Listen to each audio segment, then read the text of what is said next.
આપણે ભીલ પ્રદેશને સમજવા માટે થોડા આગળ જઈશું.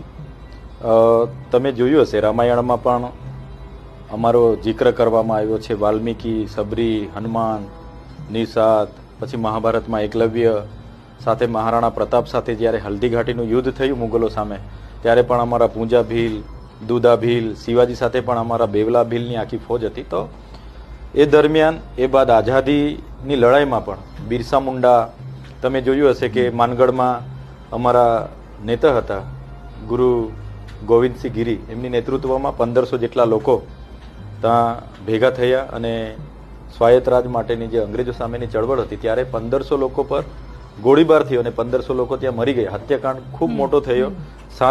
17 નવેમ્બર 1913 છતાં આના ઇતિહાસમાં કોઈ જગ્યાએ એની જોઈ એટલી જગ્યા નથી મળી. બાદ આઝાદી થઈ.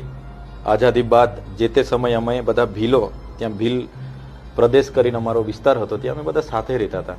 એટલે તેમાંથી 13 જિલ્લા મધ્યપ્રદેશમાં ગયા, 12 જિલ્લા રાજસ્થાનમાં ગયા, 14 જિલ્લા ગુજરાતમાં ગયા અને 10 જિલ્લા મહારાષ્ટ્રમાં ડિવાઈડ કરવામાં આવ્યા. તો આજે પણ અમે અમારી બોલી, ભાષા, અમારે રિવાજો, પરંપરાઓ, અમારો પહેરવેશ અને આજે પણ અમારો રોટી બેટીનો વ્યવહાર એ લોકો સાથે છે. બોર્ડરમાં અડીને જે પ્રદેશ છે આખો.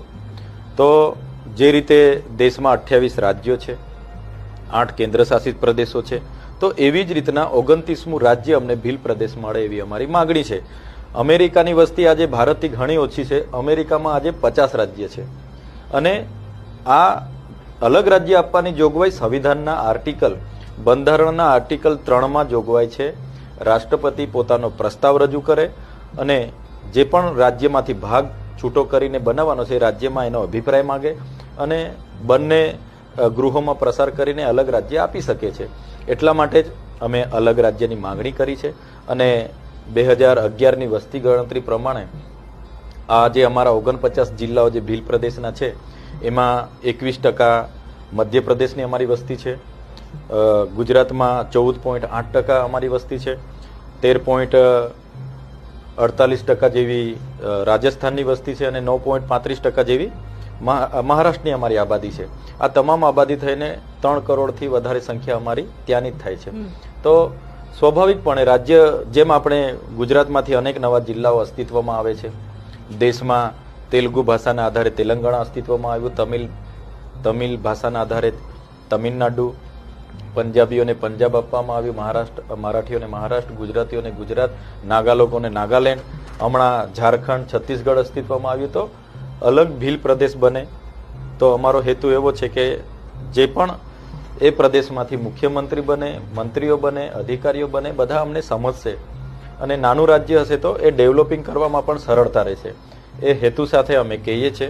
આઝાદીના 75 વર્ષ થઈ ગયા, આજે પણ અમને શિક્ષકો નથી, શાળાઓમાં ઓરડાઓ નથી, ડોક્ટરો નથી, દવાખાનામાં સાધનો નથી, એવડા મોટા ડેમો બની ગયા પણ સિંચાઈનું પાણી નથી, પીવાના પાણી નથી. અનેક બજેટો આવે છે, એ બજેટો બહારની NGO ને બધા ભ્રષ્ટાચારો થાય છે, નકલી કચેરીઓ પકડાય, નકલી અધિકારીઓ પકડાય. તો આઝાદીના 77 વર્ષ પછી પણ અમારે કેટલી હદે સુધી લડેંગે, જીતેંગે, સરકાર મુર્દાબાદ મુર્દાબાદ, આવું થોડું આટલું જ અમારે કરવાનું.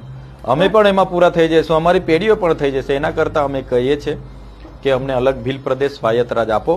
અમારી પાસે બધું જ છે, જળ, જમીન, જંગલ, લાકડું, પાણી, વીજળી, બધું છે. ખનિજ, યુરેનિયમ ત્યાં નીકળે છે, લિગ્નાઇટ નીકળે છે. તો બધું અમે અલગ ભીલ પ્રદેશ મળશે તો આવનાર દિવસોમાં બધા જ લોકોને સારો વિકાસ થઈ શકશે. અને એની રાજધાની કેવડિયા અમે એટલા માટે બનાવવા માંગીએ છીએ કે કેવડિયા ગુજરાતને પણ મધ્યમાં પડે, સામે છોટાઉદેપુર, અલીરાજપુર MP ને પણ સારું પડશે અને મહારાષ્ટ્ર, નંદુરબાર, નાસિક, પાલઘર જિલ્લાઓ અમારા આવે છે એમને પણ સારું પડશે. એટલે કેવડિયા રાજધાની બને તો જ આદિવાસીઓનો સર્વાંગી વિકાસ થશે એવું હું ચોક્કસ સ્પષ્ટપણે માનું છું. પણ તો મનસુખ